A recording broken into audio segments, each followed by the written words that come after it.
नमस्कार, मी सुषमा स्वागत करते तुमचं माझ्या किचनमध्ये। आज आपण खमंग खुसखुशीत अशा मेथी शंकरपाळ्या बनवणार आहोत।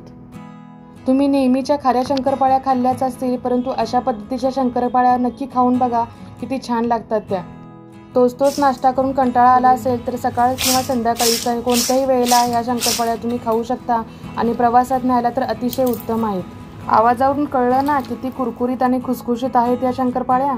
यासाठी आपण गव्हाच्या पिठाचा वापर केलेला आहे। त्यासाठी मी 2 मेजरिंग कपनुसार 2 कप पीठ चाळून घेतलेलं आहे। यामध्ये आता आपण चवीनुसार मीठ टाकलेलं आहे।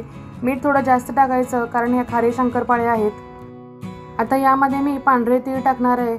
साधारण 3 चमचे मोठे तीळ आहेत पांढरे, ते सगळेच तीळ मी टाकणार आहे आता यामध्ये।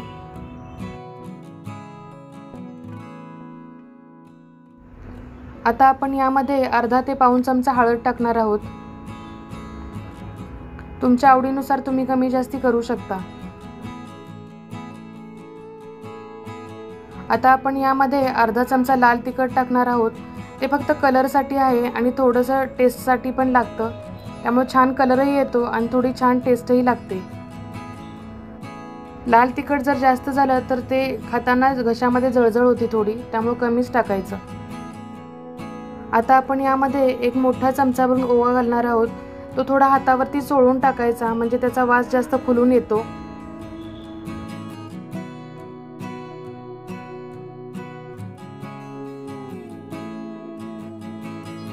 आता आपण यामध्ये कसुरी मेथी टाकणार आहोत। ही कसुरी मेथी थोडीशी अशा हातावरती चोळून घ्यायची किंवा अशी तुम्ही बोटांनी चुरगळली तरी चालेल आणि त्याच्यातला बारीक कण असतो तो आपण त्यामध्ये टाकून घ्यायचा आहे। साधारण 2 चमचे मी मेथी टाकणार आहे यामध्ये।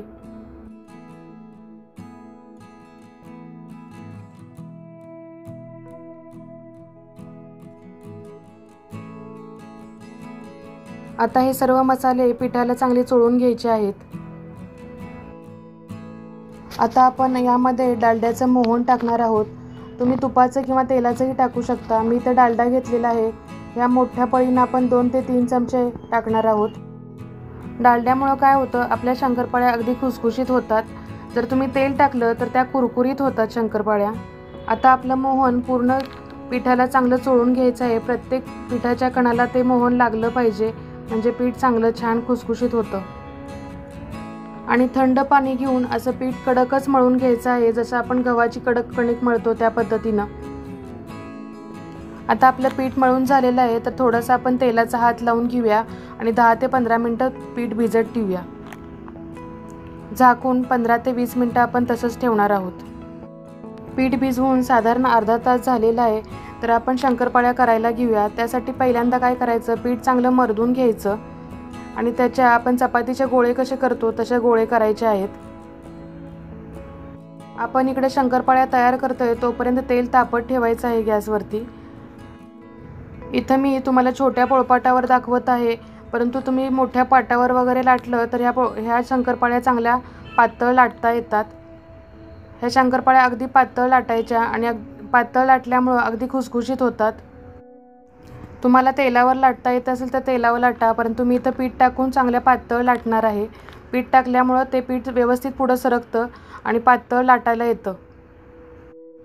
पातळ लाटल्यामुळं अगदी खुसखुशीत आणि कुरकुरीत अशा शंकरपाळ्या लागतात या।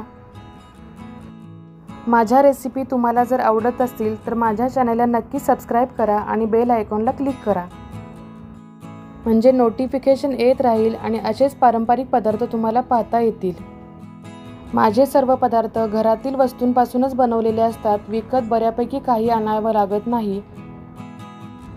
आता आपण हे बघा किती पातळ मी लाटलेलं आहे, अगदी पातळ लाटून घ्यायची आहे आपली लाटी। आता आपल्या शंकरपाळीचं लाटी लाटून झालेलं आहे, तर आपण आता शंकरपाळ्या पाडून घेणार आहोत। त्यासाठी मी करंजीचं जे चिरणं असतं त्यांना आपण कापून घेणार आहोत। तुम्ही सुरीनं पण कापून घेऊ शकता, तुमच्या आवडीने त्याला शेप्स देऊ शकता। ह्याच्या लांब स्ट्रिप्स ठेवल्या तरीही चालू शकतात, लहान मुलांना तशा खायला खूप आवडतात। आता आपलं तेलही गरम झालेलं आहे आणि शंकरपाळ्या लाटून झालेल्या आहेत, तर आता आपण अशा गरम तेलामध्ये शंकरपाळ्या सगळ्या टाकून घेणार आहोत आणि कमी गॅसवरती चांगल्या तळून घेणार आहोत। या शंकरपाळ्या तळायला खूप वेळ लागत नाही, अगदी पटकन तळून होतात आणि करायलाही जास्त वेळ लागत नाही। साधारण 2 वाटीसाठी मला अर्धा तासात सगळं माझं शंकरपाळ्या तयार झाल्या होत्या. कधी मुलं ट्रिपला निघाली किंवा आपण जरी कधी प्रवासाला निघालो तर अशा शंकरपाळ्या घेऊन जायला खूप छान वाटतं. चहाबरोबर कधी तुम्हाला नाश्त्याला बाहेर जरी काही नाही मिळालं तरीसुद्धा या चहाबरोबर तुम्ही खाऊ शकता.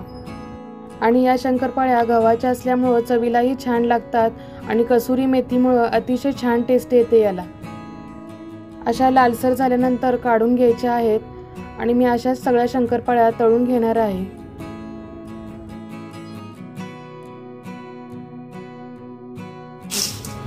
आता तुम्हाला दाखवते आपल्या शंकरपाळ्या कशा झाल्यात त्या. आवाजावरून तुम्हाला जाणवलं असेल ना किती छान कुरकुरीत आणि खुसखुशीत झालेत आपल्या शंकरपाळ्या. तुम्ही अशा शंकरपाळ्या नक्की करून पहा आणि कशा झाल्या ते नक्की कळवा. धन्यवाद.